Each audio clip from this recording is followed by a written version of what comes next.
Faire naître de l'espoir dans le cœur d'un homme ou d'une femme en acceptant ses présents, sachant que la relation ne sera jamais consommée, est devenue monnaie courante au Cameroun. Que ce soit sur la toile ou dans la vie quotidienne, les plaintes pour escroquerie sentimentale ne cessent d'exploser.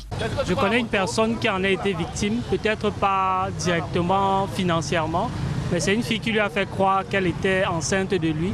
Et il s'est impliqué émotionnellement et financièrement, mais vers la fin, la fille lui a fait comprendre qu'en fait, ce n'était pas son enfant. Si les femmes sont pointées du doigt dans l'art de faire semblant d'être intéressées par une relation pour obtenir des faveurs, les hommes ne sont pas en reste. J'ai déjà eu à voir un ami de longue date, déjà, qui s'est retrouvé dans une position de voyage et qui financièrement n'était pas prêt pour cela et qui s'est penché sur une dame qui s'intéressait à lui. Il a eu à escroquer à cette femme une somme valeureuse de entre 15 millions, je pense bien. L'escroquerie amoureuse n'est pas sans conséquences sur les victimes. Parfois, le traumatisme va créer la dépression.